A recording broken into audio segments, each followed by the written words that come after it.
প্রাচীনকালের এক মহিলা সেনাপতির চুলের কাঁটা অসাবধানে একটি পাত্রের মধ্যে পড়ে গেল। মুহূর্তের মধ্যেই কাঁটাটি অদৃশ্য হয়ে গেল। একজন আধুনিক যুগের মানুষ পাত্রের ভেতরে সেই কাঁটাটি দেখতে পেলেন। এর উৎস জানার জন্য তিনি নানান বইপত্র উল্টে পাল্টে দেখতে শুরু করলেন। অপ্রত্যাশিতভাবে জানা গেল যে এটি হাজার বছর আগের একটি প্রাচীন নিদর্শন। তখনই তিনি বুঝতে পারলেন যে এই পাত্রটি সাধারণ কিছু নয়। তার অনুমান যাচাই করার জন্য তিনি এক বোতল পানি পাত্রে ফেলে দিলেন, কিন্তু বোতল পানিসহ মুহূর্তেই অদৃশ্য হয়ে গেল এবং তা হাজার বছর আগের প্রাচীনকালে চলে গেল। সেই সময় সৈন্যরা প্রচণ্ড ক্ষুধায় কষ্ট পাচ্ছিল।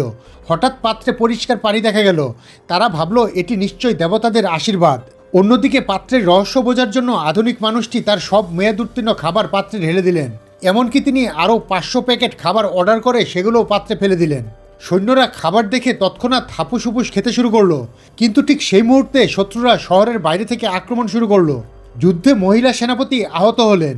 তিনি প্রচণ্ড যন্ত্রণা সহ্য করে পাত্রের মাধ্যমে দেবতার কাছে সাহায্য প্রার্থনা করলেন।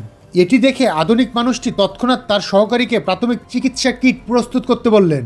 তিনি চিন্তিত হলেন যে মহিলা সেনাপতি হয়তো এটি ব্যবহার করতে জানবেন না, তাই বিশেষভাবে একটি নির্দেশিকা ম্যানুয়াল লিখে দিলেন।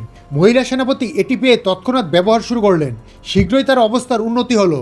কিন্তু এক রাতে একদল চোর মানুষটির বাড়িতে ঢুকে পাত্রটি চুরি করার চেষ্টা করে। মানুষটি টের পেয়ে গেলে চোররা সরাসরি তাকে ধরে ফেলল।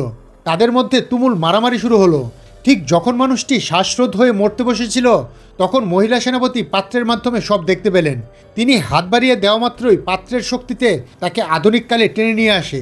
তার অসাধারণ শক্তির জোরে তারা দ্রুতই চোরদের তাড়িয়ে দেয়। তখনই তারা পাত্রটির আসল রহস্য জানতে পারল। মহিলা সেনাপতিকে ধন্যবাদ জানাতে মানুষটি তার সহকারীকে অনেক আধুনিক সুন্দর পোশাক প্রস্তুত করতে বললেন। যখন মহিলা সেনাপতি পোশাক পরিবর্তন করে বাইরে এলেন, তার রূপ সৌন্দর্য দেখে মুহূর্তেই মানুষটি মুগ্ধ হয়ে গেলেন।